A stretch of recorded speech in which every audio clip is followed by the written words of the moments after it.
Bienvenidos a la tercera unidad didáctica del módulo de planificación microcurricular.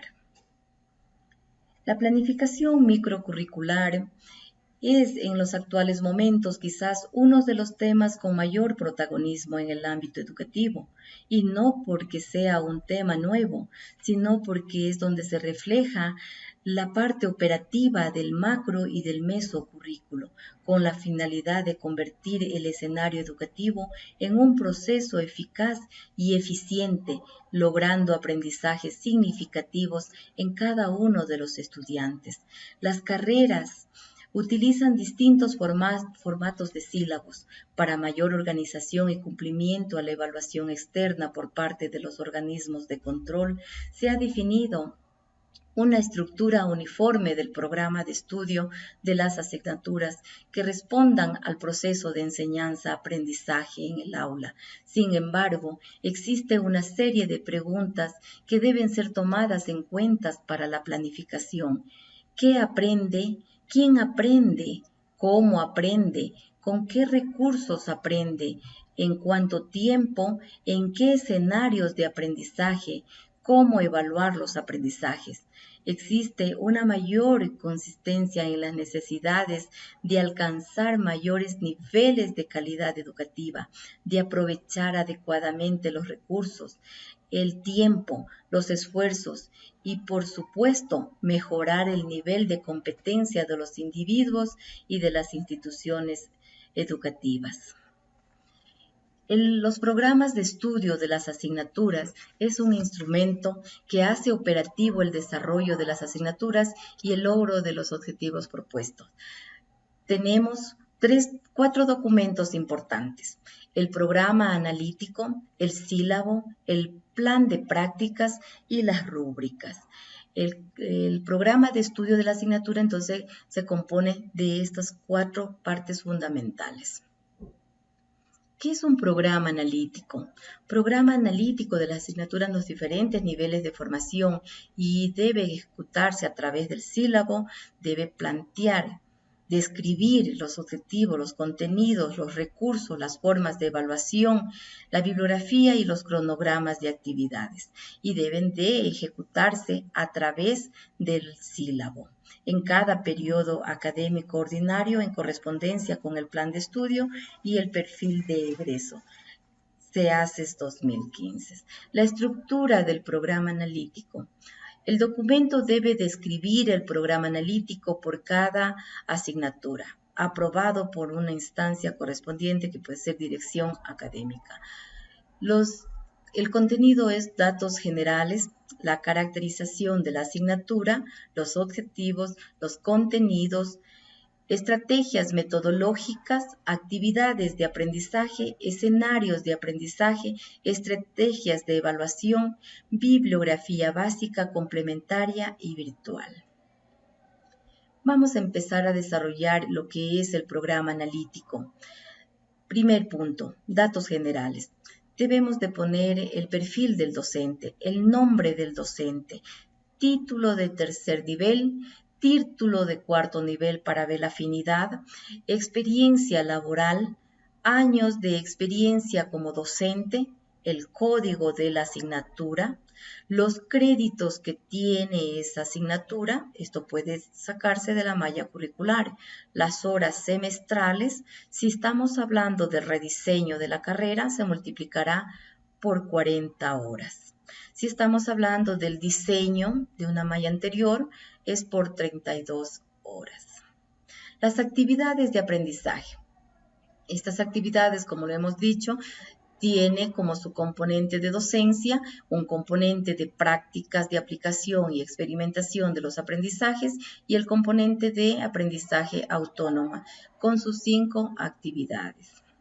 Debemos de hacer este cálculo, el componente de docencia, recuerden que era el 40% con sus 2 actividades, el 20% para el componente de prácticas de aplicación y experimentación y el 40% del aprendizaje autónoma. Entonces quiere decir que quiere decir que vamos a multiplicar el número de créditos que tenemos por 40 horas y eso sacarle el 40% para el componente de docencia, el 20% para prácticas y el 40% para el aprendizaje autónomo. Tenemos también otro punto, el punto 1.6, que habla sobre los correquisitos. Determinamos los correquisitos, determinamos los prerequisitos, esos son tomados de la malla curricular, el eje de formación curricular o la unidad de formación curricular a la que corresponda. Si es la malla anterior, que es diseño, vemos en el eje de formación que se ubica, o si es rediseño, en la unidad de organización curricular, sea básica, sea profesional o de titulación, donde se encuentra nuestra asignatura. Al grupo que pertenece o al campo de formación. Estos datos son sacados de la malla curricular.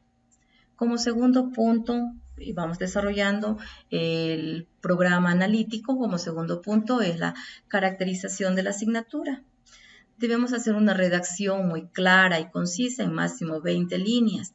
En esta sección debemos de describir la importancia y naturaleza de la ciencia relacionada con la asignatura, la finalidad y propósito de la asignatura, el alcance de la asignatura, en dónde empieza, en dónde termina y cuál es su énfasis, la contribución de la asignatura a la formación profesional, es decir, al cumplimiento de resultados de aprendizaje del perfil de egreso.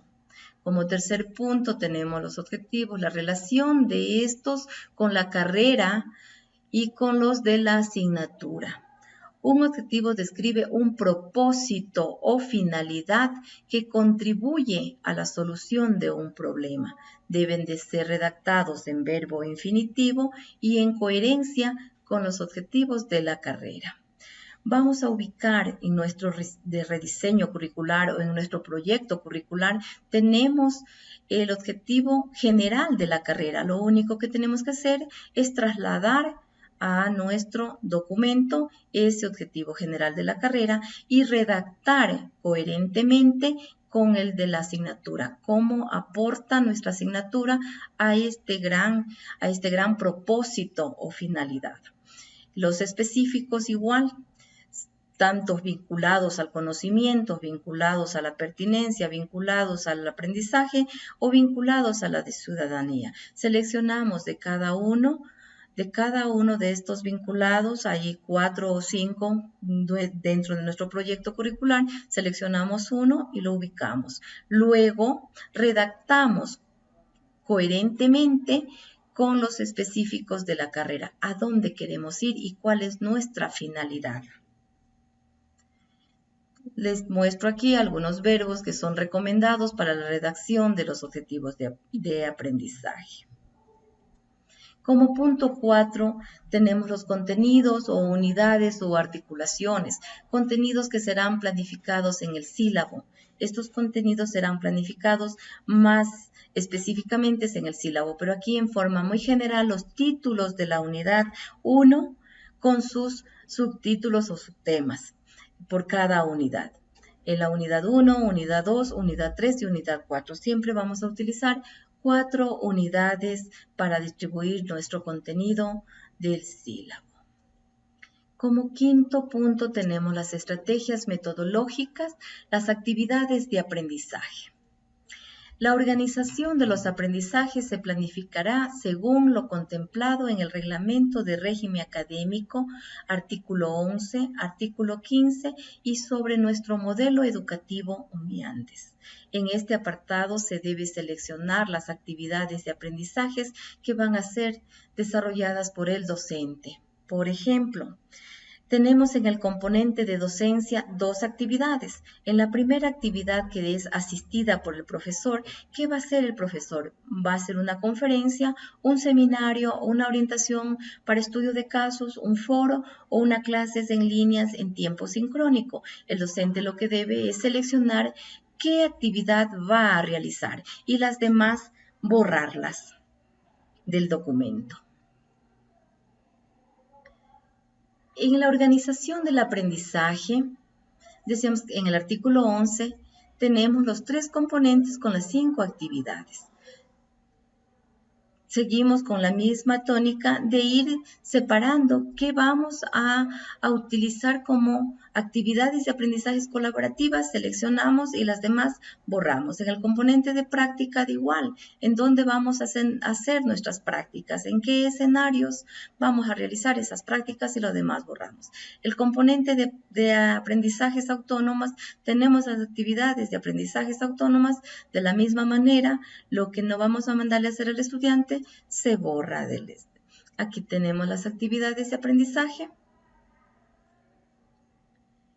y las estructuras del crédito y los escenarios de aprendizaje. Vamos al punto 6, porque ya las estructuras del crédito lo hemos visto en la unidad anterior. Los escenarios del aprendizaje. En este apartado se debe ubicar el escenario en el cual se impartirá el aprendizaje. Escenarios de aprendizaje como las aulas para clases teóricas o las expositivas, para salas, seminarios y talleres, laboratorios para clases prácticas, plataformas, redes, usos de TIC, lugares para prácticas externas, espacios para tutorías, ambientes de estudio y trabajo en grupo, estudio y trabajo individual autónoma. Cualquiera de estas actividades que vamos a utilizar, de estos escenarios que vamos a utilizar, los dejamos y los que no vamos a utilizar, los borramos. Los escenarios, las estrategias de evaluación. Las estrategias de evaluación, según la planificación del contenido, puede seleccionarse. La estrategia pueden ser los exámenes, los trabajos o proyectos, la participación en clases, los informes, las memorias de práctica, las investigaciones e informes de tutorías, guías de observación, resolución de ejercicios y problemas, ensayos, trabajos con exposición o las rúbricas.